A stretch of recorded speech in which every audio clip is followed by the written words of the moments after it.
Hey everyone, and welcome back to the channel. Today, we're going to level up your everyday English conversations. We'll break down 4 super common situations you'll definitely find yourself in, so you can handle them like a pro. Ready? Let's dive right in. First up, catching up with a friend you haven't seen in a while. Imagine you bump into someone on the street. You could say something like, "Yo, long time no see. How have you been keeping?" How have you been keeping is a really natural, friendly way to ask how someone is. Your friend might reply, "Oh my God, I'm good, just surviving work, honestly. You look great though." Notice the casual complaint about work super relatable. Then you'd ask, "So, what's new?" Still with that crazy startup. What's new is the perfect follow-up. They might say, "Yeah, still there. It's been hectic, but I'm finally getting the hang of it." And you can share your update, same old. Switched jobs again last month. Third time's the charm, right?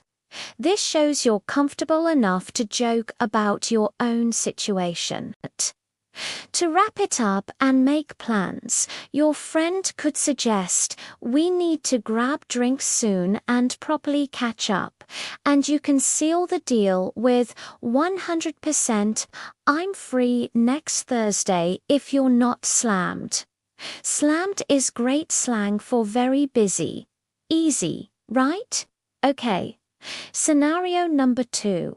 Complaining politely at a cafe. This can be awkward, but it doesn't have to be. Let's say you got the wrong order.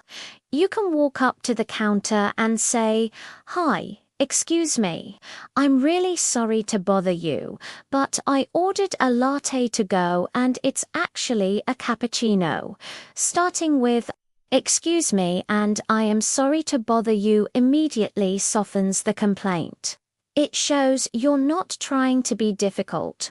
The barista will likely apologize and offer to fix it. Now, what if you have another small request? You can add it gently. For example, "Thanks so much.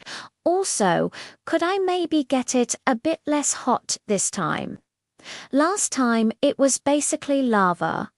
Using humor like it was basically lava makes the feedback feel less like a criticism when they agree.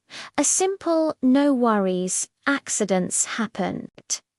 I really appreciate it" ends the interaction on a positive and understanding note.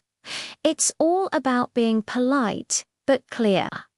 Next, let's talk about making weekend plans in a group chat, like on WhatsApp.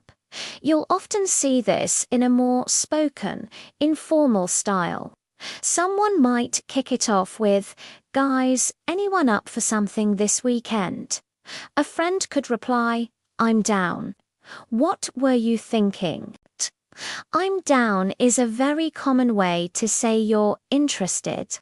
The first person might suggest, "Was thinking maybe hiking Saturday morning if the weather holds up, then beers and tapas after." Then another friend might chime in with a concern. "Hiking sounds great, but I am dying after this week. Can we make it a chill one, like not too hardcore?" Being honest about your energy level is key in group plans. The organizer can then reassure them, "Yeah, no stress, just the easy route with the nice views." This flexibility is what makes group planning work. Someone else confirms, "Count me in." "Should we invite Pablo too?" And the organizer replies, "Already did. He's in if we do on start before 11. This kind of back and forth is super typical for making casual plans with friends. Finally, our fourth scenario, asking a coworker for a favor. This requires a bit of professional tact. You can start by making sure they have time. Hey Marta, got a sec? If they say yes, you can state your problem clearly. I'm a bit stuck with the presentation for Thursday. Would you mind taking a quick look at the slides? I feel like something's missing.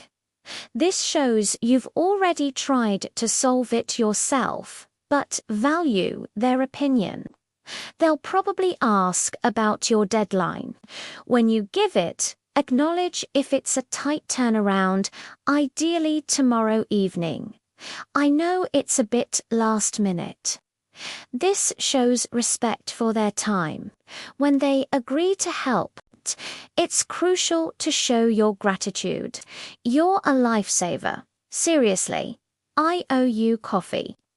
Or maybe something stronger. Offering to buy them a coffee is a classic, friendly gesture to show you appreciate their help and are willing to return the favor. And there you have it. 4 common situations, broken down with phrases you can start using today. Practice them out loud, make them your own, and you'll see your confidence soar.